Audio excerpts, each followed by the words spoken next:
ചെറുപുഷ്പം എന്ന പേരിൽ അറിയപ്പെട്ട് വിശുദ്ധയായി വാഴ്ത്തപ്പെട്ടും ലൂയിസ് മാർട്ടിന്റെയും സെലിൻ മാർട്ടിന്റെയും മകളായി 1893 ജാനുവരി 2 ചെറുപുഷ്പം എന്ന പേരിൽ അറിയപ്പെട്ട വിശുദ്ധ കൊച്ചു ത്രേസ്യ ജനിച്ചു. ദൈവവിശ്വാസവും ദൈവസ്നേഹത്തിലും ദൈവപുണ്യത്തിലുമാണ് അവൾ വളർന്നത്.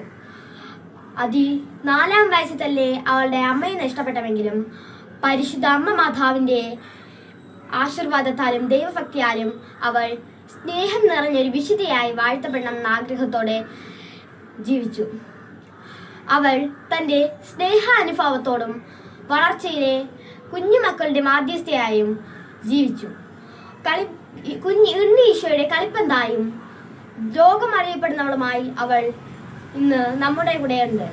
അതുമാത്രമല്ല, അവൾ തൻ്റെ കാർമലി സൈന്യത്തിലെ ഒരു കന്യാസ്ത്രീ ആകണമെന്ന ആഗ്രഹത്തോടെ ലിയോ 13 അധികാരത്തോടെ അവൾ ഒരു കന്യാസ്ത്രീ ആവുകയും ചെയ്തു. ദൈവവിശ്വാസത്തോടെ അവൾ തൻ്റെ വിളക്കുമരമായി അവൾ അറിയപ്പെട്ടു. ലോകം നാം ഇന്ന് അറിയപ്പെടുന്ന നവംബർ 26 നാം ആഘോഷിക്കുന്ന അവളുടെ തിരുനാൾ. അതുമാത്രമല്ല, അവൾ ദൈവഭക്തിയോടും തൻ്റെ വിശ്വാസത്തോടും ജപമാല അർപ്പിക്കുകയും എല്ലാ ദിവ്യബലികളിൽ പങ്കുചേരുകയും ചെയ്തു. നമുക്കും വിശുദ്ധ കൊച്ചു ത്രേസ്യയെ പോലെ ഈ വഴിത്തിരിവിലേക്ക് നടക്കാം.